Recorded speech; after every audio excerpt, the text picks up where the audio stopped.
Bonjour à tous et à toutes, pour ceux qui sont déjà connectés. Bonjour. Bonjour à tous. Bonjour tout le monde. Je crois qu'on a déjà 20 participants connectés. Merci de votre ponctualité. On va attendre juste 1 ou 2 minutes, le temps qu'on ait d'autres personnes qui nous rejoignent.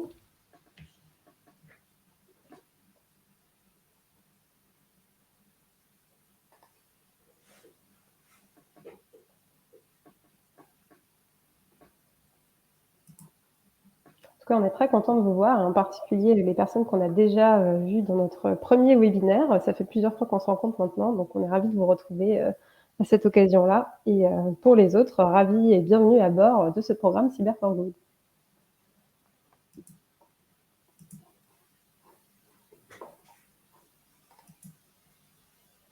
26 participants, je vous propose qu'on attende encore une petite minute.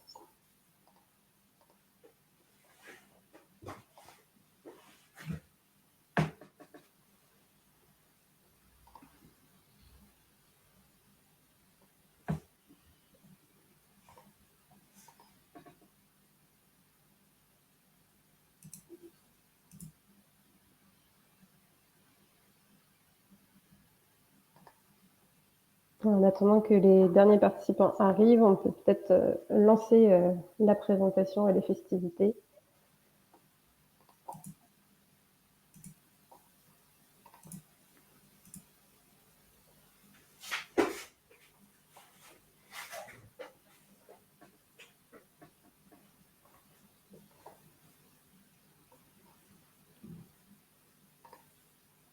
Alors pour ceux qui ne connaîtraient pas la plateforme Livestorm sur laquelle on se trouve aujourd'hui, je vous propose de vous faire un petit tour d'horizon des boutons que vous allez utiliser pendant ce webinaire. Donc la particularité, c'est qu'il n'y a que nous, du coup, les intervenants qui pouvons afficher notre caméra et activer notre micro. Mais l'objectif, c'est que ce soit vraiment interactif aujourd'hui et qu'on participe tous ensemble. Et pour ça, du coup, on vous propose d'interagir sur les 3 boutons que vous pouvez voir. C'est un sondage, questions et chat. Donc dans l'outil sondage, on va vous poster des petites questions pour avoir plus d'informations sur votre intérêt sur le sujet qu'on va aborder aujourd'hui. Les questions, c'est plutôt pour vous, pour nous poser des questions qui seront transmises à Stéphane et Timothée par Manon, qui est notre modératrice aujourd'hui.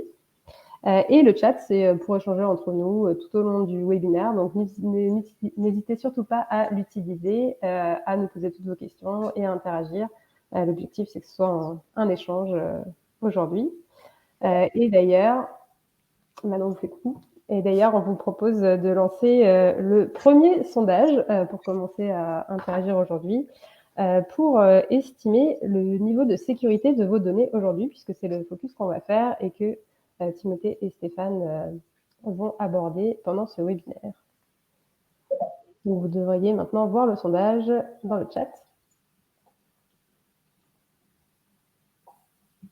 Donc, de 1 à 5, vous n'avez pas l'information, vos données ne sont pas du tout sécurisées.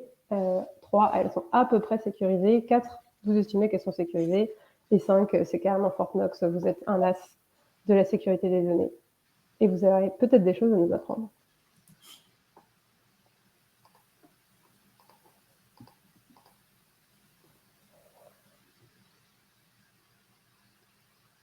Alors, on voit le sondage qui évolue. Pour les nouveaux arrivants, n'hésitez pas à répondre à notre premier sondage. Et pendant ce temps, je vais vous présenter du coup les organisations organisatrices de ce webinaire et qui vous avez en face de vous aujourd'hui. Donc nous, on est Advance, Latitude et ShareIt, donc une entreprise et 2 associations.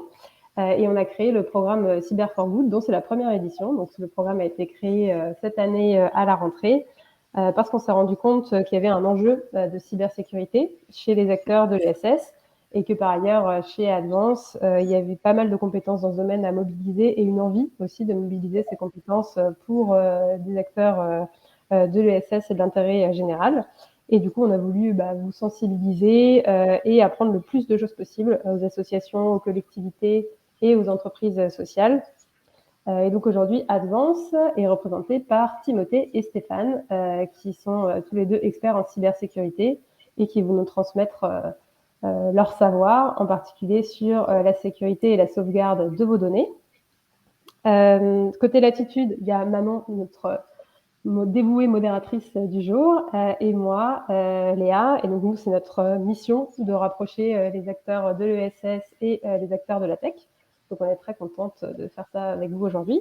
Et côté Sherrit, je crois qu'il y a aussi des personnes connectées par Sherrit. C'est plutôt la partie accompagnement en profondeur, qui est la phase 3 du programme Cyber for Good, qu'on vous expliquera juste à la fin. Donc je le répète pour les dernières arrivants, mais du coup on va vous demander d'intervenir et d'interagir au maximum aujourd'hui pour que ce soit collectif et qu'on construise un peu une feuille de route d'outils et de méthodes à implémenter pour sécuriser nos outils et nos données. Donc n'hésitez pas surtout à poser toutes vos questions et Manon les posera à Timothée et à Stéphane pendant les parties dédiées de ce webinaire. Et donc, sans plus attendre, je donne la main du coup à Timothée et à Stéphane qui vont commencer par une petite intro sur pourquoi on est là aujourd'hui et pourquoi la cybersécurité est un sujet d'intérêt pour les acteurs de l'ESS. À vous le micro. Parfait, merci Léa. Du coup, juste avant de commencer, je vais vous présenter l'agenda. Donc, je vais laisser mon collègue Stéphane qui va vous parler un petit peu de quelques actualités rapidement pour vous donner quelques chiffres et quelques éléments sur les enjeux de la cybersécurité. Ensuite, on fera une partie vraiment plus, on va dire, théorique sur les grandes étapes si on veut aujourd'hui maîtriser ces données au quotidien. Et on terminera par quelque chose d'un peu plus pratique puisqu'on vous fera une petite démonstration sur différents outils que vous devez probablement connaître pour vous montrer finalement concrètement et aussi vous démontrer que c'est souvent pas très compliqué de mettre en place certaines bonnes pratiques de sécurité. Donc restez bien jusqu'à la fin, ce sera le plus intéressant. Vous allez pouvoir mettre en pratique tout de suite. Du coup, je te laisse la main, Stéphane, sur la partie actu. Effectivement, l'intérêt aujourd'hui de vous expliquer un peu l'enjeu de la cybersécurité, il est surtout lié malheureusement à un monde qui est de plus en plus connecté, hein, malheureusement, et heureusement dans le sens où on évolue. Si on se compare il y a 20 ans, c'était loin d'être le même, les mêmes atouts qu'on avait aujourd'hui. Donc naturellement, vu que tout soit connecté, naturellement, c'est beaucoup plus compliqué aujourd'hui pour aller se défendre face à cette cybersécurité parce que naturellement, les menaces sont aussi de plus en plus connectées, de plus en plus accessibles et de plus en plus complexes parce que plus elles avancent, plus elles se mettent en place, plus malheureusement ça arrive. Donc ce qui fait qu'aujourd'hui, on a une explosion de cyberattaques qui est clairement là depuis 5 bonnes années et on entend beaucoup parler depuis ces 3 dernières années, notamment avec le moment un peu de cette année Covid qui est intervenue. On était sur une situation de crise. C'est ce qui a du coup un peu généré toute cette introduction et ces portes ouvertes qui ont été créées dans l'urgence malheureusement par rapport au processus qu'on devait mettre en place dans les entreprises ou ou tout type d'organisation, mais y compris aussi le télétravail qui a été forcé sur de nombreuses organisations. Donc c'est nos nombreuses portes ouvertes ou en tout cas un contexte qui était libre à l'utilisation de ces cyberattaquants pour pouvoir aller un peu nous manipuler et aller chercher des informations, des identifiants ou même parfois des accès directement. Donc justement, on peut continuer sur la suite Timothée. C'est ce qui a un peu, induit directement la suite, donc l'année 2021 où là on a carrément 40 milliards en fait de données personnelles qui ont pu être piratées. C'est un peu en lien avec ce que je viens de vous expliquer, hein, sur le fait que, l'année Covid a pu ouvrir certaines portes, donc des accès qui ont pu être récupérés, pas forcément utilisés directement et c'est un peu ces données-là qui ont été surtout exploitées, par la suite. De la même manière, elles ont été exploitées soit pour, récupérer des données personnelles, soit surtout pour attaquer, mettre en place des ransomware dans les organisations. Je crois qu'aujourd'hui, c'est un mot qui est loin d'être inconnu pour tout le monde, le mot ransomware. Typiquement, voilà, on voit qu'on a un chiffre de 1690. Il faut savoir que ce chiffre-là, dans le monde, ça représente un peu moins de 10%. C'est celles qui ont été déclarées, évidemment. De la même manière, en France, on en a un peu moins en termes de le chiffre, qui est déclaré, donc c'est ce qui est déclaré directement à l'ANSSI. Faut savoir qu'il y a beaucoup d'organisations malheureusement qui ont pas forcément les bons réflexes, à savoir, qui contacter ou autre, et encore moins à savoir comment réagir dans ce genre de situation.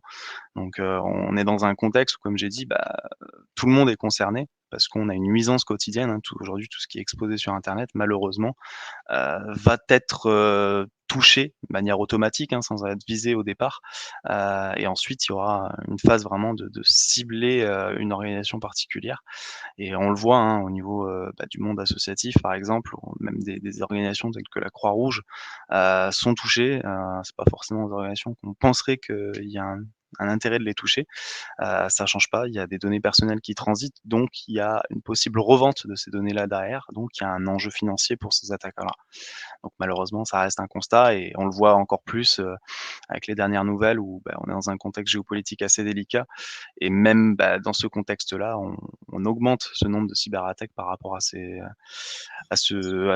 dimensionnement-là de qu'on a aujourd'hui avec cette conjoncture-là. Donc on le voit, hein, avec l'Ukraine, avec, l'Amnesty International qui essaie justement d'intervenir pour certains de ces États-là et qui se font toucher parce que, chacun a ses intérêts. Donc, il y a un gros enjeu en plus qui joue, sur cette cyberattaque-là. Donc voilà un peu, pour résumer, on en avait parlé sur la première édition, mais, pour résumer, sur la partie actualité. Merci. Du coup, on va vous présenter, comme je disais, plus la partie théorique. Donc, on a regroupé ça en fait en trois grandes étapes qu'on va détailler avec Stéphane.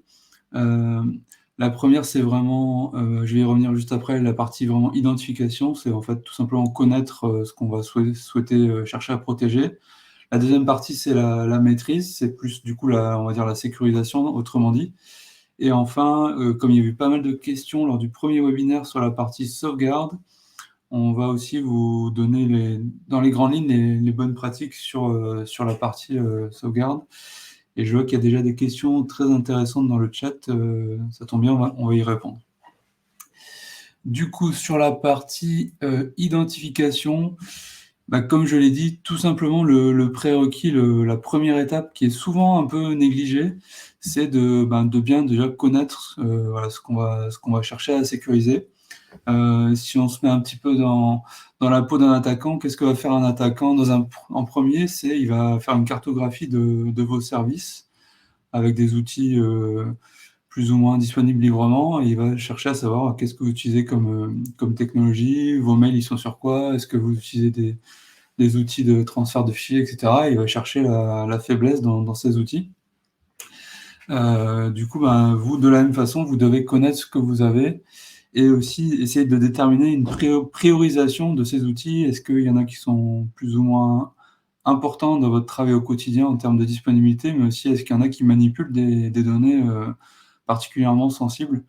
Ça va permettre de faire une priorisation puisque souvent, malheureusement, on ne peut pas tout sécuriser à 100%. On va essayer de mettre les efforts sur les principaux outils qui sont critiques pour vous. Et c'est ça qui est important, j'insiste sur le pour vous, c'est que vous, dans votre organisation, etc., vous pouvez utiliser le même outil, mais différemment. Du coup, peut-être que la priorisation, elle va changer d'une organisation à une autre. Donc ça, c'était vraiment l'indispensable. Maintenant, on va passer plus sur la partie maîtrise, donc la partie sécurisation. Ouais, donc, effectivement, une fois qu'on a identifié, forcément ses besoins déjà en termes de solutions, quel type de solution on va mettre en place, et tous les accès, les personnes qui vont accéder. Si ce n'est pas déjà fait, évidemment, lorsqu'on définit une solution ou on cherche une solution en question, ça paraît bête, mais c'est d'aller chercher des solutions qui sont reconnues sur le marché. C'est-à-dire que, de par vos confrères, ou d'autres collègues à vous, vous savez qu'elles sont excessivement, utilisées. Donc, typiquement une solution Google ou autre va naturellement avoir plus, de bénéficiaires, de clients, donc naturellement plus de budget et plus de moyens pour sécuriser et de mettre à disposition des fonctionnalités de sécurisation derrière. Donc déjà, il y a ce côté-là un peu reconnu et éprouvé et il y a le côté transparent. Sur le côté transparent dont on parle, c'est surtout le fait, tout simplement que en fait, que vous ayez une localisation des données, c'est-à-dire que ça soit transmis, partagé lorsque vous échangez avec les commerciaux ou autres. Vous avez plein de sujets avec eux. De la même manière, vous pouvez avoir des clauses contractuelles qui vous permettent de bien définir les cas de situations de sécurisation. C'est là où c'est important, de voir, hein, si, vous voyez un éditeur, vous discutez avec lui et qu'il reste hyper, justement pas du tout transparent sur, les données, comment elles sont exploitées, comment elles sont sécurisées. C'est censé un peu, voilà, vous mettre en tout cas la puce à l'oreille à ce sujet-là, et aussi d'aller le challenger. Si vous n'avez pas le choix de prendre cette solution-là, ça peut arriver pour divers besoins, d'aller challenger ce côté-là. Ensuite, c'est plus sur la configuration naturellement, une fois que vous avez défini ça, de cette solution-là, c'est de s'assurer que tous les mots de passe, en fait, par défaut, donc qui sont, soit par exemple l'admin password, en général, c'est souvent le cas, naturellement de le changer. Parce que comme a dit Timothée, hein, en général, le premier réflexe, c'est d'identifier, quel type de solution vous utilisez et ensuite c'est par défaut, hein, c'est comme quelqu'un qui va découvrir une solution, il va aller regarder la «fiche technique» entre guillemets de cet outil-là et de voir, voilà, le mot de passe par défaut, pour accéder à ces comptes-là, c'est ça, donc le premier réflexe en général des attaquants, ça va être d'utiliser les éléments par défaut. De la même manière sur les arborescences, pour avoir peut-être suivant les types d'outils, des arborescences, donc des dossiers ou une façon en tout cas dont l'outil est organisé, faut aller le personnaliser. Déjà par rapport à vos besoins, c'est toujours utile et il faut faire attention parce que, par exemple des fois sur des WordPress, on voit que sur, les dossiers, mais plus sur l'outil de WordPress en tant que tel, sur les chemins en question, pareil, l'attaquant va aller essayer de chercher ce chemin par défaut. Donc c'est un moyen, lui, plus facile pour lui, si vous l'avez pas changé, d'aller avoir ça. Ensuite, c'est, voilà, d'activer le MFA sur les comptes qui ont le plus d'accès, aux privilèges. On en parlera juste un peu plus en détail tout à l'heure. Je parlais des garanties contractuelles, au niveau de la sécurité justement, c'est, si vous voyez que l'éditeur est pas super mature au niveau des questions de sécurité que vous pouvez lui poser, allez chercher, ce côté de garantie contractuelle avec lui. Ça permet au moins vous de vous assurer, justement si problème il y a, si incident de sécurité il y a, de pouvoir retomber sur ces éléments-là de contractuels. Et ensuite, de la même manière, que l'outil, bénéficie quand même de connexions sécurisées pour se connecter. Donc au moins que vous ayez le HTTPS qui est mis en place, et d'autres moyens de sécurisation pour pouvoir vous y connecter. Le but est forcément d'avoir le niveau de sécurisation le plus élevé. Ensuite, justement sur, la partie, d'accès, naturellement, une fois que vous avez configuré un peu l'outil en tant que tel, il faut configurer ces accès-là.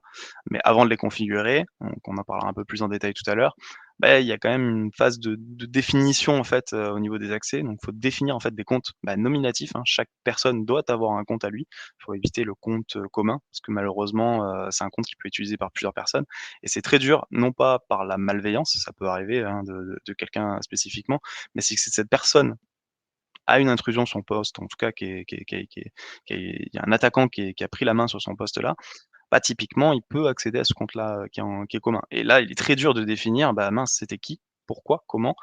Si vous avez un compte commun, c'est assez dur de tracer derrière. Et puis ça permet au moins d'assurer cette sécurité-là. Ensuite, de la même manière, c'est d'avoir des groupes, par utilisation, c'est-à-dire, des différents, types d'utilisation sur l'outil et naturellement les droits qui soient associés. Donc une fois que vous avez défini les différents droits par groupe, c'est de les dimensionner. Aussi au cycle de vie de l'organisation, parce qu'en général, on a tendance à définir ça au démarrage. Faut pas oublier qu'une organisation vit naturellement, donc il faut pouvoir justement, l'adapter, se prendre des points, hein, peut-être soit au cycle de vie des ressources humaines, donc en général des stagiaires qu'on peut avoir ou des bénévoles ou même partenaires. Donc essayer de faire attention un peu à ce cycle-là, qui est des arrivées et des départs, mais aussi au niveau de l'organisation, de faire attention, de faire une revue justement, de ces droits-là. Donc peut-être pas, tous les jours, peut-être pas toutes les semaines, mais au minimum en tout cas trimestriellement, ou en tout cas semestriellement. Ça permet au moins de se donner le check, au moins une fois dans l'année ou plusieurs fois dans l'année, de se dire: «OK, au niveau des droits, est-ce que là on est bon?» Donc ça, on parle des droits d'accès à ces outils-là, mais aussi aux données en règle générale qui sont par le biais de ces outils-là. Typiquement, si vous utilisez Google, il y a un drive, il y a l'accès au drive lui-même, et il y a l'accès à certains fichiers. Donc là justement, faut faire attention. Et ensuite, comme je le disais, hein, d'avoir une authentification forte pour, ceux qui ont le plus de droits sensibles. Donc il y a le MFA derrière, mais aussi que, le mot de passe soit naturellement, beaucoup plus élevé en termes de complexité, qu'un utilisateur lambda. donc on en parlera après sur la notion de mot de passe.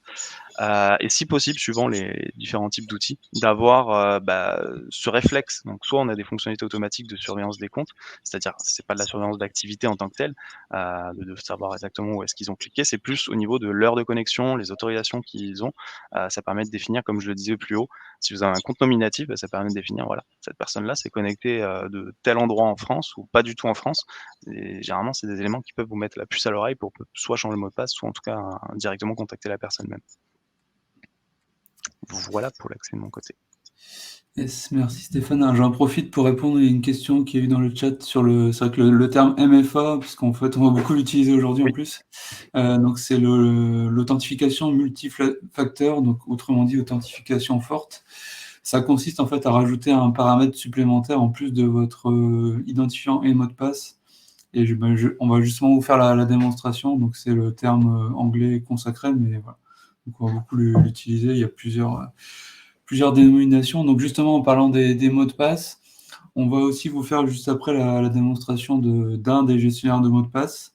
Il y a eu pareil quelques questions là-dessus. On va vous faire nos recommandations, mais il y en a pas mal sur le marché. Et donc, c'est des choses qu'on avait déjà abordées, mais du coup, vraiment les basiques sur la partie mot de passe, c'est vous devez faire en sorte d'avoir des mots de passe le plus robustes possible. Et là, le gestionnaire de mot de passe va beaucoup vous aider puisque du coup, vous n'avez plus qu'un seul mot de passe maître à retenir et tous les autres sont gérés dans le gestionnaire. Donc, vous pouvez avoir des mots de passe hyper compliqués, pas de problème, vous n'avez pas besoin de les retenir, c'est le gestionnaire qui fait ça pour vous. Par contre, du coup, il vous restera quand même au moins un mot de passe, celui du gestionnaire. Donc là, il y a des petites techniques un peu mémotechniques, notamment ce qu'on appelle aussi la phrase de passe, où vous pouvez, par exemple, avoir une phrase et vous prenez, par exemple, comme l'exemple ici, les premières lettres de chaque mot pour vous construire votre mot de passe. Donc, c'est une petite astuce. Donc ça, c'est sur la partie gestionnaire. Et le gestionnaire permet aussi du coup d'avoir vraiment un mot de passe différent pour chaque service, application que vous avez utilisé. Donc c'est aussi une bonne pratique à appliquer. Ensuite, tac. Et donc concernant la complexité des mots de passe, pareil, on verra un petit peu dans la démonstration avec Bitwarden. Mais du coup, voilà les recommandations de l'ANSSI. Donc l'ANSSI, c'est l'Agence nationale pour la sécurité des systèmes d'information. Donc vous voyez qu'on va dire aujourd'hui, c'est minimum 9 caractères, voire plus. Et encore une fois, le gestionnaire de mot de passe, il va vous permettre de générer un mot de passe même de 40, 50 caractères. Des fois, il y a des applications, il ne faut pas en mettre trop non plus. Mais en tout cas, voilà, vous pouvez en mettre autant que vous voulez, il n'y a pas de problème. Aujourd'hui, voilà, c'est un peu ce que recommande l'ANSSI. Et aussi, si vous pouvez, sur certaines applications, mettre en place des mécanismes, par exemple, qui vont vous empêcher d'utiliser les 5 derniers mots de passe, et aussi des mécanismes de blocage. Si un collaborateur, par exemple, rentre 5 fois de suite son mot de passe et qu'à chaque fois c'est pas le bon, vous bloquez son compte parce que potentiellement c'est qu'il y a une attaque, peut-être que c'est juste qu'il revient de vacances, qui se souvient plus de son mot de passe, mais c'est peut-être qu'il y a une attaque et du coup il vaut mieux par précaution bloquer. Donc voilà pour la partie vraiment sécurisation, donc principalement les mots de passe, la gestion des accès, et on va terminer sur la troisième étape, sur la partie sauvegarde. Oui. Donc pour les sauvegardes, en tout cas la gestion des sauvegardes en tant que telle, ça va être le même schéma, hein. C'est un schéma qu'on revoit souvent en sécurité. Ça va être d'identifier également, ces données les plus critiques. Parce que, forcément, qu'est-ce qu'on estime le plus critique si aujourd'hui on ne les récupère pas, si on a un incident? Est-ce que ça peut être vraiment pénalisant pour l'activité de l'organisation? Si oui, sauvegardez-les évidemment. Donc le but, c'est un peu de définir toutes ces données-là, de faire un peu le tour de notre organisation pour savoir vraiment, ce qu'on a à sauvegarder le plus possible. Ensuite, c'est un peu de définir la fréquence. de ces sauvegardes-là par rapport à ce besoin. Le but n'est pas de sauvegarder tous les jours, toutes les données qu'on a, suivant les données, justement qu'on a identifiées. Il y en a certaines qui sont moins critiques, donc il y en a certaines justement naturellement, bah, qui ont pas besoin en tout cas d'avoir la même fréquence. Souvent c'est un sujet de volumétrie derrière, ou d'abonnement suivant ce que vous avez. Heu, le but c'est vraiment, voilà, de définir précisément les besoins que vous avez aussi. Ensuite, bah, naturellement, c'est les moyens de sauvegarde que vous avez à disposition. En général, dans les organisations, bah, que ce soit dans les ESS ou autres, ce qu'on voit souvent, hein, c'est d'utiliser directement un service cloud sur lequel justement on met nos fichiers, bah, dans un espace cloud. Donc il y a une synchronisation qui est mise en place et naturellement, beh, on peut aller gérer, cette sauvegarde-là. Donc il y a une synchronisation, une sauvegarde qui est déjà liée en fait dans ces services cloud qui sont en place. On a des serveurs de sauvegarde, j'ai pu voir rapidement dans les contextes, dans les commentaires pardon, on parlait de serveur NAS, donc typiquement, on rentre aussi dans ces sujets-là.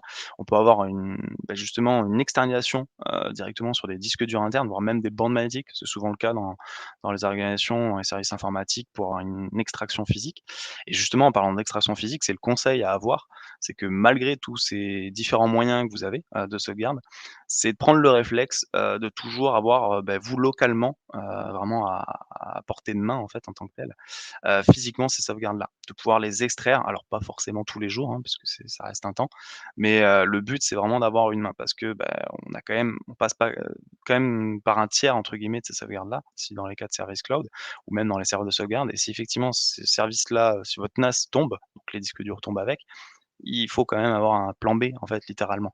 Alors peut-être pas que vous allez récupérer justement, toutes vos données, au jour même. Par contre, vous pouvez au moins récupérer votre activité en tant que telle. Donc le fait d'extraire physiquement est très importante là-dessus et justement on parle un peu sur des méthodologies, on le voit souvent dans les services informatiques. Alors c'est adapté, hein, on parle de la fameuse règle du 3-2-1 dans la gestion des sauvegardes. C'est adapté aussi aux besoins et les moyens que vous avez dans les organisations. Naturellement, cette règle-là, elle s'adapte à la taille de l'organisation, aux moyens qu'elles ont. En fait, le but, c'est, bah, d'avoir 3 copies, de vos données, au moins.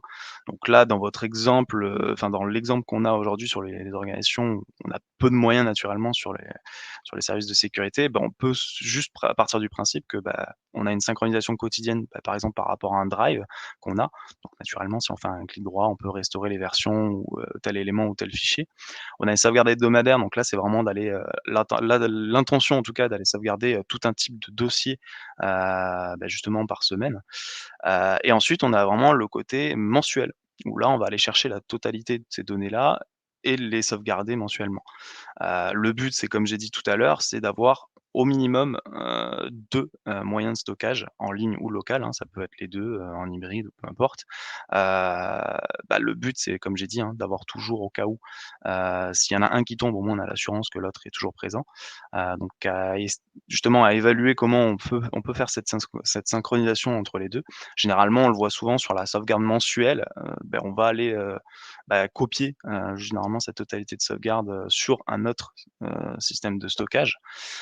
Et ensuite, c'est l'externalisation. Comme je l'ai expliqué, on le voit, hein, conserver une copie de la sauvegarde, dans un local sécurisé ou si vous avez à disposition, vous avez, pu acquérir, un matériel directement de coffre-fort sécurisé. Je sais que ça peut paraître gros comme ça, mais en soi, ça reste quand même vos données de l'entreprise, hein, si de l'organisation, si justement, vous les perdez, ça peut être très dangereux pour vous, et pour la survie de votre organisation. Donc naturellement, c'est normal, hein, d'évaluer aussi le besoin d'investissement que vous avez besoin de mettre derrière.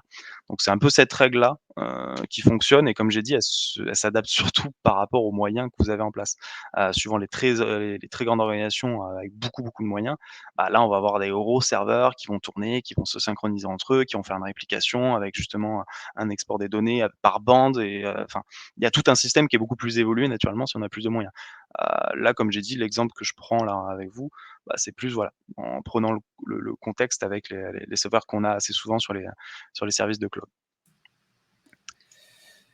Merci Stéphane. Alors je vais prendre la suite. Juste, je profitais pour répondre à une question, qu'on a eue justement qui était: «Si toutes nos données sont dans le cloud, est-ce qu'il faut une deuxième sauvegarde?» Alors je pense que ça répond un peu à la question de cette règle des 3-2-1, c'est que c'est en fait, oui. Alors plutôt pour vos données les plus sensibles, mais en fait on a eu, même si le cloud est quand même relativement fiable, hein, clairement, Mais il y a quand même eu, vous avez peut-être entendu parler l'été dernier de l'incident chez OVH où ils ont quand même un data center qui a brûlé et il y a eu pas mal de gens qui ont perdu complètement leurs données justement parce qu'ils faisaient trop confiance à ce fournisseur de cloud et ils pensaient qu'eux-mêmes faisaient des sauvegardes qui étaient implicites, mais en fait non. Du coup, vraiment pour vos données les plus sensibles, le cloud, bah, c'est déjà une très, très bonne première étape. Mais si vous avez vraiment des choses pour lesquelles vous dites ça, si je le perds demain, c'est catastrophique, faites une troisième sauvegarde. Et ça peut être un disque interne, comme disait Stéphane, c'est pas mal. Ça peut être aussi un autre service de cloud, histoire de ne pas mettre tous ces deux dans le même panier. Enfin, là, en fait, faites ce qui est le plus simple pour vous, parce que des fois, la sauvegarde manuelle, ben, on a tendance à l'oublier. Donc moi, j'ai tendance plutôt à préconiser une sauvegarde qui va être automatisée, mais à un autre endroit, pour au moins vous êtes sûr que c'est fait automatiquement. Voilà. Et du coup, pour terminer sur la partie sauvegarde, on Timothée, a... excuse-moi, je viens de lire une question aussi pour continuer. Bon, après, ça va peut-être compléter avec ce que tu fais. Mais c'est sur le clonage des disques durs. Je voulais répondre aussi, parce que j'ai pas répondu, je pense, sur mes mentions. Évidemment, hein, il faut. Bah, en général, si vous avez un NAS, il y a un fonctionnement par RAID déjà qui fonctionne. Donc, c'est on va dire une continuité d'activité par rapport au fonctionnement de ces disques qui sont dans le NAS. De la même manière, hein, vous avez plusieurs supports. Donc, si vous avez plusieurs sauvegardes par disque, bah, n'hésitez pas à les cloner sur l'exemple des 3-2-1. Et je rajouterai juste un petit aspect, c'est pour ceux qui ont des NAS, pensez bien à acheter des disques durs différents. Ça peut paraître bête, mais sur la durabilité en fait de ce disque-là, si vous les achetez tous en même temps, c'est-à-dire que vous achetez tous de la même sortie d'usine, du même moment, et possiblement si un jour qu'il y en a un qui arrive en fin de vie, il y a de fortes chances que l'autre suit aussi, et vous pourrez retrouver en fait littéralement avec toutes vos données qui soient inutilisables du jour au lendemain. C'est un peu bête, mais essayez de soit mixer les marques, soit mixer les modèles pour éviter un peu cette obsolescence qui arrivera à un moment ou à un autre. Au même moment pour éviter en tout cas, pardon. Exactement, merci Stéphane. Et du coup, dernier point sur les sauvegardes, ça peut paraître bête, mais en fait, bah, si vous faites vos sauvegardes correctement, c'est déjà très bien. Mais il faut, bah, comme toute donnée, finalement, sécuriser l'accès à ces sauvegardes. Puisqu'en fait, bah, encore une fois, si je me mets à la place d'un attaquant, une des premières choses qu'ils vont faire, c'est regarder si vous avez des sauvegardes et les supprimer ou les corrompre pour justement vous empêcher de récupérer vos données et du coup, notamment en cas de rançon logiciel, ce genre de choses. Donc vos sauvegardes, il faut bah, les sécuriser au même titre, voire plus que vos données, on va dire les plus sensibles. Donc notamment, bon, on va y revenir juste après dans la démo sur la partie authentification forte. Et de la même manière, c'est pas la peine de donner accès à vos sauvegardes à tout le monde, juste aux peut-être quelques personnes qui ont la nécessité, le besoin d'y accéder, plus la partie informatique, etc. Et autre point très important, le test. Nous, chez Advance, on a vu beaucoup de clients qui avaient des sauvegardes qui étaient bien faites, etc. Le jour où on en a besoin, on la restaure et ça ne fonctionne pas. Et là, c'est embêtant. Donc, faire des tests, c'est aussi indispensable. Pareil, à des fréquences qui vont être dépendantes de l'importance de vos données, évidemment. Mais on peut parfois avoir une mauvaise configuration où on pensait qu'on avait sauvegardé tel répertoire alors que non. Donc là, il faut vraiment faire des tests. Idéalement, des tests où on se met dans un cas, voilà, dans le pire des cas, si je perds tout, est-ce que je suis capable de récupérer mes données? On fait une simulation, évidemment, mais c'est très, très important. Totalement, et d'ailleurs pour le test de restauration, ça a 2 intérêts. C'est justement, bah, d'avoir, comment je restaure toutes mes données au complet. Parce que souvent, on restaure ces données partiellement par des besoins de récupérer un fichier ou autre. Le fait de restaurer ces données complètement, on le fait pas toujours, et aussi pour avoir une valeur de temps. C'est bête, mais le jour où il y a un incident, bah, ça permet de se rassurer, de dire: «Bah, ça, je suis capable de le restaurer en tant de temps», et suivant l'urgence de votre situation, bah, d'avoir une valeur de temps, ça peut être très, très utile. Alors, je vois pas mal de questions là-dessus, ça intéresse beaucoup les sauvegardes. Alors les outils, moi il y en a pas mal sur le marché, alors ça va être difficile de vous en recommander, mais il y en a quelques-uns qui sont pareil open source, qui sont bien. Après, les outils plus évolués sont souvent payants. Heu, pour simuler la restauration d'une sauvegarde, pareil, il y a des outils, alors ça dépend de ce que vous allez sauvegarder. Si vous sauvegardez des applications, et cetera, il y a souvent les applications viennent avec des outils. Sinon, si c'est vraiment des fichiers, des données, bah là, c'est à vous de le faire un petit peu, manuellement en faisant peut-être une copie, une duplication de votre sauvegarde et vous regardez si vous arrivez à récupérer vos données. Et une question intéressante, est-ce qu'on peut sauvegarder des fichiers corrompus? Ben oui, malheureusement. D'où l'importance d'avoir plusieurs sauvegardes et aussi d'avoir des sauvegardes à une récurrence précise. Comme ça, peut-être que les fichiers d'il y a 2 jours, ils sont corrompus, mais ceux d'il y a un mois, ils ne le sont pas. Du coup, alors vous allez perdre du coup peut-être un mois de données, mais au moins vous avez des choses. Donc oui, Ouais. là pour le coup, on peut sauvegarder, surtout si on met en place des choses automatisées. Malheureusement, c'est une possibilité, mais d'où l'intérêt d'avoir différentes versions de vos données. Ah, c'est une situation qu'on voit souvent d'ailleurs, hein, sur les cas de ransomware. Il y a des équipes justement qui vont analyser un peu, toute la trace par où est passé l'attaquant, pour s'assurer que justement les données qu'on restaure de X, temps, bah, qu'on a l'assurance qu'il y ait pas d'intrusion de porte ouverte à ce moment-là et c'est très important justement en général. Ok, alors du coup, peut-être avant de passer à la démo, je vais peut-être te laisser la main, Léa. Oui, merci beaucoup pour cette première partie. Je crois qu'on avait une autre question dans le chat de Hugues qui se demandait si avec SharePoint, il y avait le même risque qu'avec OVH que vous avez mentionné sur la partie sauvegarde. Oui, très bonne question. Bah, oui, en fait, puisque ben, SharePoint, en fait, d'ailleurs, c'est Microsoft, donc c'est les data centers de Microsoft qui sont localisés ils ont pas mal de data centers dans le monde et en Europe. Et voilà, même si aujourd'hui, comme je le disais, c'est considéré quand même comme très fiable, hein, mais il peut arriver, on a eu des exemples, il y a eu des exemples chez tous les gros hébergeurs, chez Amazon, chez OVH, chez Google et chez Microsoft, d'incidents alors, parfois des pannes, des incendies, un peu la faute à pas de chance, ça peut arriver. Il y a notamment un exemple en Belgique où il y a un éclair qui est tombé 2 fois de suite à 30 minutes d'intervalle sur un data center de Google. Donc le premier éclair, les mécanismes de sécurité se sont mis en route et le deuxième éclair, ça fait cramer les mécanismes de sécurité. Donc ça peut arriver, c'est très rare. Mais oui, du coup, pour moi, SharePoint, au même titre que voilà, le risque zéro n'existe pas. Donc, d'où l'intérêt de ne pas mettre tous ces œufs dans le même panier encore. Et voilà, vous pouvez par exemple si vous êtes sur SharePoint, autrement dit Microsoft, faire une sauvegarde peu importe, chez Google, chez Amazon, pour éviter justement cet effet de ne pas mettre tous ces œufs dans le même panier. Merci Timothée. Entre-temps, si vous avez d'autres questions, n'hésitez pas à les poser. On a une question de Frédéric sur la méthode 3 de 1 que vous mentionniez. Est-ce que la sauvegarde manuelle est meilleure pour la partie 1 pour vérifier si un fichier est corrompu?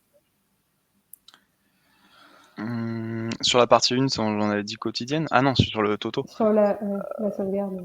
Bah, en soi, vaut mieux qu'elle soit automatique parce que ça peut être très fastidieux, je pense, si tous les jours vous sauvegardez un élément, et cetera. C'est suivant lequel, hein, quotidienne, c'était ça, quotidienne, hebdomadaire et mensuelle. Mensuelle, en général, c'est la totalité des données qu'on va aller récupérer. Hebdomadaire, on va aller récupérer justement, bah, c'est toutes les données au quotidien qu'on a. Moi, je dirais plus automatique, mais en général, si vous avez des services de cloud ou même des NAS, hein, naturellement, ils le font automatiquement sur cette partie-là. Après, c'est juste la fréquence que vous pouvez configurer manuellement. Merci Stéphane. Et une autre question de Frédéric sur la fiabilité d'une clé USB sans laquelle démarrer l'ordinateur n'est pas possible. Est-ce que c'est un mécanisme qui vous paraît fiable? Alors, si on parle des clés USB type YubiKey, oui, c'est très fiable. Autrement, j'en parlerai tout à l'heure, même si on ne va pas faire la démo, mais c'est un des mécanismes que vous pouvez utiliser pour mettre en place de l'authentification forte. Donc, autrement dit, vous allez rentrer votre login, votre mot de passe, et vous allez devoir insérer la clé d'authentification donc, dans votre PC. Et c'est vraiment très très fiable et très sécurisé. Et c'est encore aujourd'hui assez peu répandu, mais nous on le recommande pour des environnements particulièrement sensibles. C'est en train de se démocratiser puisqu'on en trouve maintenant à des prix relativement raisonnables. Je crois que c'est une cinquantaine d'euros par clé. Donc si vous avez vraiment des choses très très sensibles que vous devez sécuriser à tout prix, oui, c'est même recommandé. C'est très fiable, c'est éprouvé, c'est très robuste. Après, j'ai même envie de compléter en disant que ces fonctionnements, en tout cas de matériel, hein, je parle de clé USB ou autre, qui permettent de vous authentifier, donc d'avoir une authentification supplémentaire. Le fait de vous y mettre en tant que tel, bah, ça vous assure d'avoir une sécurisation, de facilité, hein, parce que généralement, parfois il y en a certaines où vous n'avez plus besoin d'inscrire votre mot de passe directement. Et en fait, c'est un peu, vous êtes en avance de phase sur le futur. Parce que je sais pas si vous avez fait attention, hein, la complexité des mots de passe, les règles, le nombre de caractères qu'il faut mettre et cetera. Plus on évolue, plus malheureusement les technologies de calcul pour aller, tenter de craquer ces mots de passe-là vont augmenter. Donc le nombre de caractères qui sera exigé pour les mots de passe, en termes de niveau de requis va augmenter aussi. Et au bout d'un moment, je pense que n'importe qui, hein, même nous en tant qu'administrateurs, ça convient d'être assez difficile de se connecter tous les jours et de mettre un mot de passe peut-être de 20 caractères ou 30 caractères, parce qu'à terme, c'est là où malheureusement l'évolution va se diriger. Et c'est ces solutions-là, ce type de solutions-là qui vont un peu, remplacer, adapter, cette complexité, dans l'avenir. Donc, vous êtes en avance de phase si vous faites ça, c'est très bien.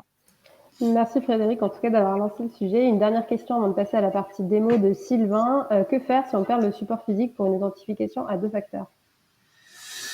Encore une super question, effectivement. Alors, il y a en fait des mécanismes de récupération qu'il faut mettre en place parce qu'effectivement, si on prend l'exemple de la clé physique, si vous la perdez, vous avez pas de... Justement, c'est conçu comme ça et c'est volontaire. Vous n'avez pas la possibilité de récupérer votre mot de passe ou votre accès. Du coup, différentes solutions, que ce soit des clés physiques, mais aussi les gestionnaires de mots de passe, j'en parlais justement tout à l'heure avec Bitwarden qui propose ce mécanisme de récupération. En tout cas, il faut bien penser à l'implémenter. Parfois, ça peut être ça vous génère on va dire une clé secrète, et cette clé secrète, vous l'imprimez sur un papier, donc ça fait un peu old school, mais c'est comme ça qu'il faut faire. Et ce papier, vous le mettez justement dans votre coffre-fort ou dans une enveloppe scellée. Et en cas de perte ou d'oubli de votre mot de passe ou de votre clé, vous avez cette... Donc il y a différents mécanismes de récupération, mais il faut bien penser à les implémenter. Souvent, on a un peu tendance à se dire bah, ça, je le ferai plus tard. On ne le fait pas, et le jour où vous perdez... Après, par exemple, pour les clés physiques, vous pouvez aussi avoir une deuxième clé justement de secours que pareil, vous mettez dans un coin. Et si vous perdez la première, bah, là, vous savez qu'elle est stockée dans votre coffre-fort. Ouais, il y a plein de façons de faire, mais effectivement, c'est un point crucial puisque ces mécanismes d'authentification renforcés, bah, par construction, par design, font que si vous perdez par exemple, votre mot de passe verte, vous n'avez pas de possibilité simple de le récupérer. Pour justement éviter à un attaquant de le récupérer à votre place.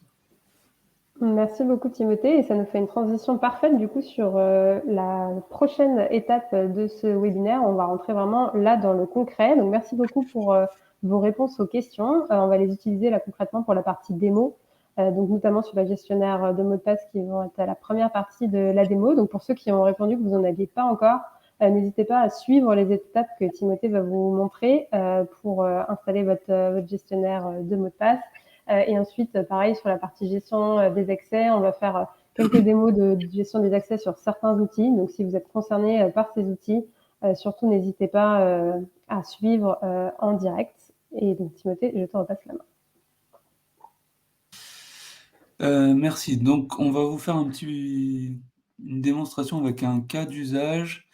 Donc, on a créé la société fictive, société protectrice des licornes. Donc, très rapidement, c'est une petite association, voilà, il y a 4 salariés, un stagiaire, des bénévoles, des partenaires. Comme beaucoup d'assos, ils utilisent pas mal d'outils en SaaS. Donc, on va vous faire quelques démonstrations. Et aussi, comme beaucoup d'assos, voilà, ils n'ont pas de locaux dédiés, donc ils sont plutôt en télétravail, coworking. Et du coup, je vais commencer par vous montrer déjà, donc cette association utilise Google pour les mails et la partie documents. Donc je vais passer sur mon navigateur. Voilà, vous devriez voir le navigateur. Donc première chose qu'on va faire, donc vous voyez ici j'ai créé voilà, un compte Google, alors standard, hein, c'est pas un Google Workplace, mais ça ira très bien pour la démo. Première chose que je vais faire, puisqu'on a pas mal insisté là-dessus, je vais activer l'authentification, donc le fameux MFA sur mon compte. Donc là, vous pouvez même le faire en même temps, s'il y en a qui sont motivés, qui ne l'ont pas encore activé sur le compte, vous allez voir, c'est vraiment très simple. Sinon, au pire, vous aurez la synthèse dans les slides. Donc, je vais ici sur mon compte. Je clique sur gérer le compte Google. On voit d'ailleurs qu'il me le propose, parce que justement, c'est le mois d'octobre, c'est le cybermois, donc Et ils sont plutôt bons là-dessus, Google. Mais sinon, si vous le propose pas ici, c'est pas automatique. Il faut aller dans la partie sécurité. Donc vous avez notamment l'activité récente. Et ici, donc la partie connexion, c'est alors eux, ils appellent ça la validation en 2 étapes. C'est aussi un autre terme. Il y a beaucoup de termes pour l'authentification multifacteur. Donc on va l'activer en live. Donc tout simplement, je clique sur la petite flèche. Donc je commence.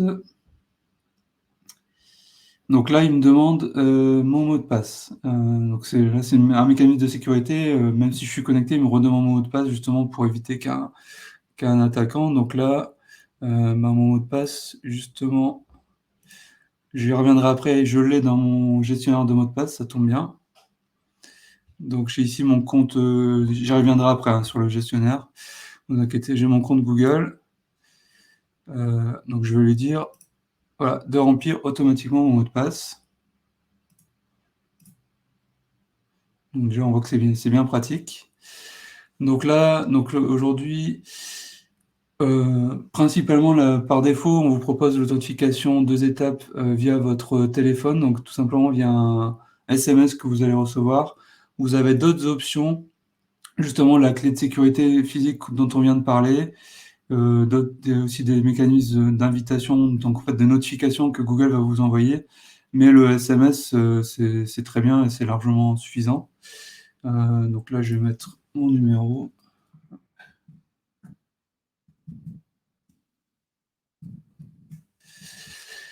Voilà, je valide. Donc là, je vais recevoir sur mon téléphone, si tout se passe bien. Voilà, j'ai reçu un code.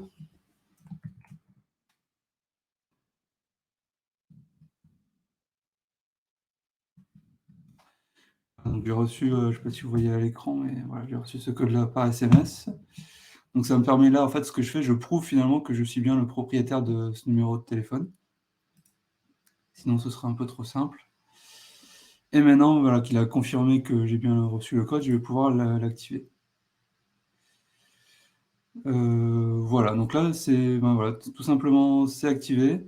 Donc ça veut dire que bon, là, je suis connecté, mais la prochaine fois que je vais vouloir me connecter, il va me demander mon mot de passe.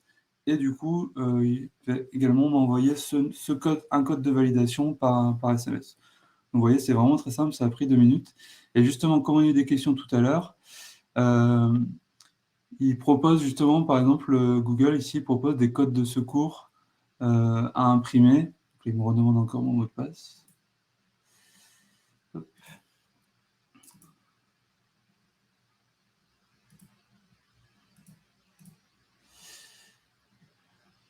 Voilà, donc bon, j'ai pas prévu de faire ça dans la démo, mais voilà, vous avez cette possibilité donc d'imprimer. Et encore une fois, c'est recommandé. Alors ça dépend des solutions, mais bon là, chez Google en l'occurrence, c'est assez simple de récupérer son mot de passe. Il y a d'autres mécanismes, mais par défaut, je vous recommande quand même d'imprimer ces codes de secours.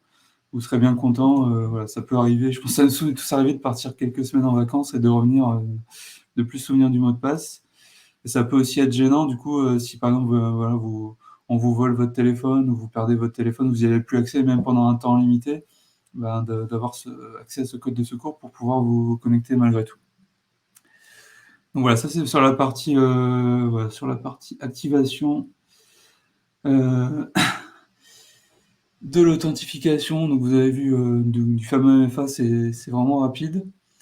Ensuite, donc sur la partie gestionnaire de mots de passe. Donc en fait là, moi j'ai installé ici.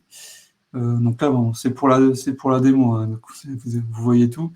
Mais j'ai installé du coup Bitwarden. Donc Bitwarden, comme la plupart des gestionnaires de mots de passe, propose des extensions pour quasiment l'ensemble des navigateurs. Donc là, j'ai installé l'extension pour Chrome. Et vous avez aussi des applications pour mobile et tout est synchronisé. Donc c'est le gros avantage, c'est que si vous créez un compte sur votre ordinateur du travail, vous pouvez y accéder sur votre téléphone et inversement. Donc ce gestionnaire, donc là je vais faire une petite démonstration. Je vais créer par exemple un compte sur un outil que vous utilisez peut-être qui s'appelle Canva. Donc là je m'inscris. Tac. Donc là, je me rentre mon mot de passe, mon adresse email, donc le nom. Et ici, donc pour le mot de passe, ce que je vais faire, je vais utiliser le gestionnaire pour le générer. Donc là, je vais ici. Voilà, il me dit qu'il n'y a pas encore d'identifiant pour ce site, c'est normal. Et donc là, voilà, ici, donc il remplit automatiquement l'adresse. Mon adresse mail, c'est celle que j'ai rentrée juste avant. Et donc le mot de passe, c'est là toute la puissance du gestionnaire de mot de passe. Ici, je vais accéder en fait, au générateur de mot de passe. Et donc voilà par exemple que Canva me demande un mot de passe d'au moins 8 caractères avec un mélange de lettres, de chiffres et de symboles. Et par défaut, voilà, le Bitwarden me propose 14 caractères avec justement ces différentes possibilités que vous avez. Donc, en général, ce que ça vous propose par défaut, c'est déjà très bien.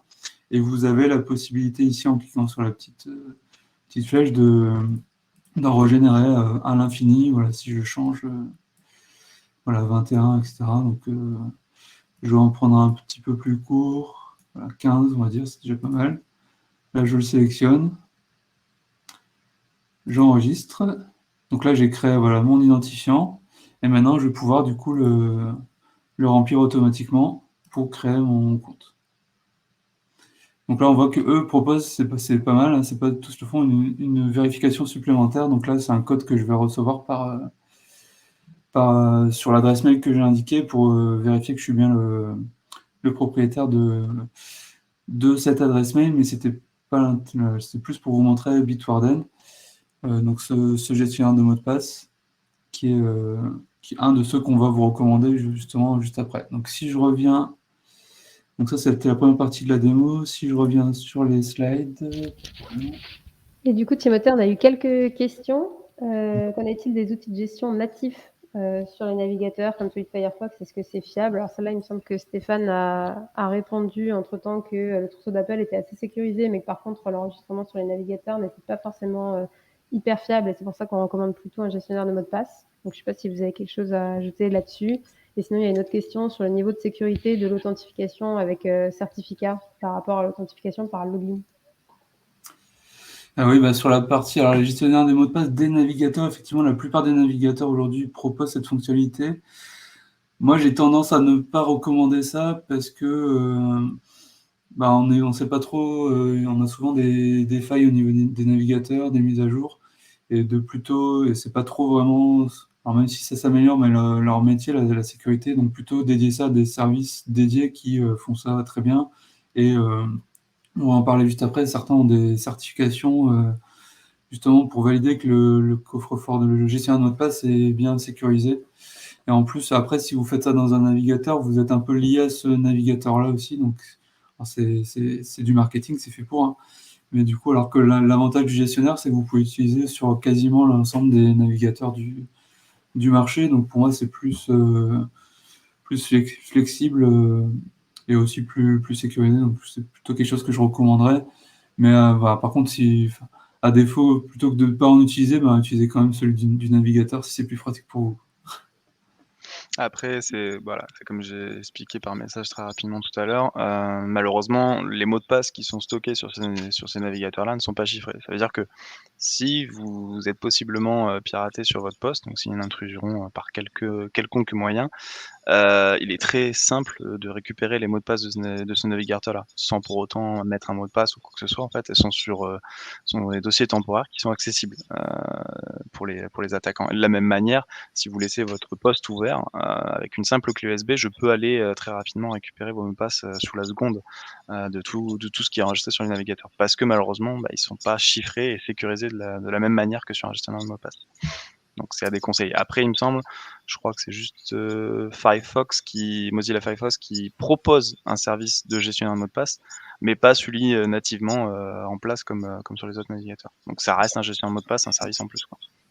Merci beaucoup Stéphane. Juste pour donner un peu de visibilité sur les minutes qui nous restent, on va faire une deuxième démo plutôt sur la partie partage de données et accès. Et ensuite, restez jusqu'à la fin parce qu'on voit qu'il y a pas mal de questions et justement, on va vous expliquer comment vous pouvez avoir vraiment des réponses personnalisées à vos questions avec un expert ou une experte comme Timothée et Stéphane. Timothée, je te redonne la main du coup pour la deuxième démo. Ça marche. Donc voilà, juste en synthèse, on va accélérer en effet. Donc je vous ai remis là, c'est plus pour ceux qui vont récupérer les slides après, donc les différentes étapes si vous voulez activer le MFA sur Google. Et du coup, quand on a des questions, les outils que nous on recommande, donc c'est Bitwarden que je vous ai montré. Il y a également KeePass qui a été cité dans le chat, qui est vraiment aussi bien sécurisé. Par contre, il est un peu plus, on va dire, rugueux en termes d'interface, c'est plus pour les geeks. Et vous avez aussi LogPass qui a l'avantage d'être certifié par l'ANSSI. Mais lui, par contre, il est payant. C'est pas extrêmement cher, mais il est payant. Après, il y en a plein d'autres sur le marché. Fondamentalement, il n'y en a pas de très mauvais, hein, mais en tout cas, ceux-là, c'est un bon choix. Du coup, je continue en effet sur la démo. Donc là, on va faire un focus sur la partie partage de données sur deux outils que je pense, pas mal d'entre vous utilisez sur Google Drive et Notion. Donc je rebascule sur mon navigateur. Voilà. Donc ici, voilà, je vous ai fait un exemple d'arborescence de fichiers qu'on peut avoir sur un Google Drive. Donc vous voyez que j'ai différents dossiers. Une fonctionnalité qui est très pratique, du coup, c'est le partage de ces dossiers. Donc je vais juste, vu qu'on n'a plus beaucoup de temps, me focaliser sur deux dossiers. Le premier ici, c'est le dossier partage commun. Donc celui-là, par définition, évidemment. Voilà. Hop. Par définition, en fait, je peux le partager avec pas mal de personnes.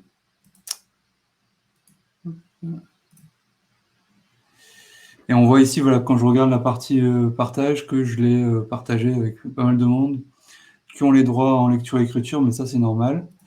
Et par contre, ici, j'ai un dossier ici que j'ai appelé ultra confidentiel, que on voit ici, si je regarde, je l'ai partagé à un compte, à un stagiaire. Et ça, par exemple, c'est des choses qui... Et en plus, il a les droits éditeurs. Ça, c'est des choses qu'on va chercher à éviter. Un autre point aussi que je voulais souligner rapidement, c'est vous avez en fait plusieurs possibilités lorsque vous partagez un dossier. Par défaut, on vous propose l'accès limité, donc c'est bien, c'est-à-dire que vous devez inviter des personnes en rentrant leur adresse mail. Vous avez aussi une autre possibilité, c'est cette option-là, tous les utilisateurs disposant du lien. Ça, c'est très pratique parce que vous avez juste à partager, par exemple, le lien par mail pour donner accès. Mais du coup, il y a un risque supplémentaire d'un point de vue sécurité, puisque n'importe qui va avoir ce lien peut du coup accéder aux données. On sait très bien qu'une fois que vous avez envoyé le lien à quelqu'un, ça peut être un partenaire, un prestataire, un bénévole, peu importe, mais après, vous n'avez plus la maîtrise de ce lien, donc potentiellement, il peut y avoir des risques. Donc, par défaut, en tout cas, si vous avez des choses un peu sensibles, privilégiez vraiment cet accès limité. Par contre, le partage du lien, si vous avez des documents, par exemple, qui ont vocation à être partagés publiquement, type des plaquettes marketing, des choses comme ça, là, il n'y a pas de problème. Et je voulais très rapidement, je voulais vous montrer sur un autre outil, Notion. Notion, en fait, vous avez un autre mécanisme. Eux, c'est plutôt sur des espaces, donc des espaces d'équipe. Et en fait, vous pouvez créer des espaces, par exemple, privés, qui vont être du coup restreints uniquement à certains membres. Donc là, vous voyez ici que j'ai ajouté 5 membres à l'équipe. Mais c'est un autre mécanisme. Donc selon les outils, selon les environnements, vous allez avoir plusieurs possibilités. Voilà, donc j'ai fait très court. Et donc si je reviens sur les slides.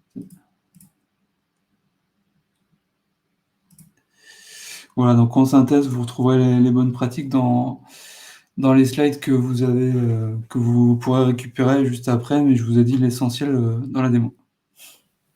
Merci beaucoup Timothée. Alors, on estime qu'il y a, on imagine qu'il y a pas mal de questions du coup que vous avez ou qui sont nées sur l'application concrète que vous pourriez avoir de ces 3 bonnes pratiques que Timothée et Stéphane nous ont partagées. Donc surtout, n'hésitez pas à les noter et nous, on pourra vous faire un retour par la suite si vous avez des questions vraiment concrètes. Et surtout, du coup, là, ce qu'on vous propose, c'est de parler à des spécialistes comme Timothée et Stéphane Il y en a beaucoup d'autres chez Advance qui ont vraiment envie de prendre du temps pour répondre à vos questions. Et donc, c'est dans cette phase-là du programme qu'on va rentrer aujourd'hui. Donc, l'idée, du coup, c'est de vous bloquer 1 heure de conseil qui est complètement gratuite avec un ou une spécialiste en cybersécurité pour soit poser vos questions. On vous a mis quelques exemples de questions qu'on a déjà reçues, mais ça peut être des questions, par exemple, sur les tests de restauration qu'on a mentionnés pendant ce webinaire, ou ça peut être aussi l'occasion de bénéficier d'un rapide diagnostic de la sécurité de votre organisation, ce qu'on appelle un audit des risques, qui peut être réalisé pour vous permettre d'aller plus loin.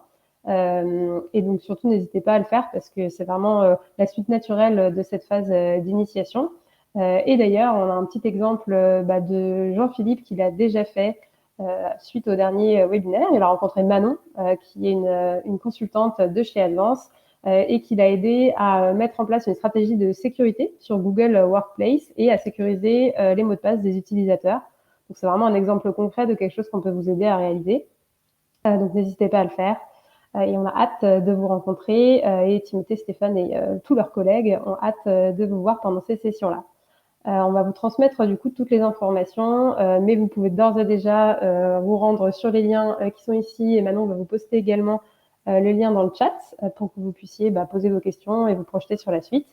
Et on vous donne également rendez-vous le 22 novembre prochain pour le 3e webinaire sur le RGPD. On sait que c'est aussi une problématique qui est très actuelle. Et donc, on va vous aider sur cette partie-là, à savoir si vous êtes conforme et comment le devenir. En tout cas, merci beaucoup pour votre attention aujourd'hui. Merci pour toutes vos questions et on a hâte de vous rencontrer dans les sessions d'1 heure de conseil. Bonne journée et à très vite. Merci à tous, au revoir. Merci à tout le monde. Bon appétit. Et bon appétit, tout à fait.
S'il y a des personnes qui ont des dernières questions, on est toujours là pour y répondre. Sinon, on va clôturer cette session et vous transmettre le replay et la présentation tout de suite après pour que vous puissiez appliquer toutes ces bonnes pratiques.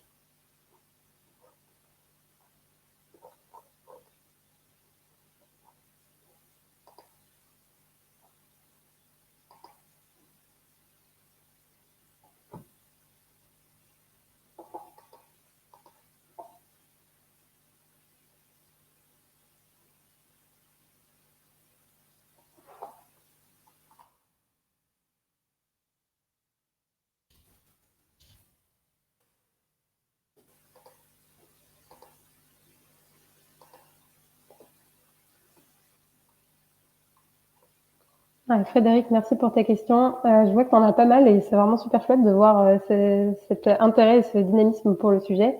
Et du coup, je pense que tu peux te les noter, les remplir directement dans le formulaire pour ta rencontre d'1 heure. Ça te fera une bonne base d'échange pour le ou la spécialiste que tu vas rencontrer. Et ça te permettra aussi d'aller plus loin à partir des réponses que le ou la consultante pourra te fournir.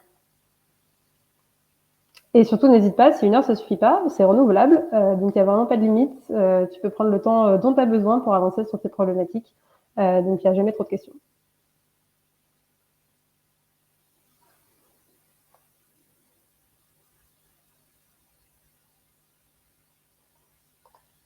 Merci beaucoup, bonne journée.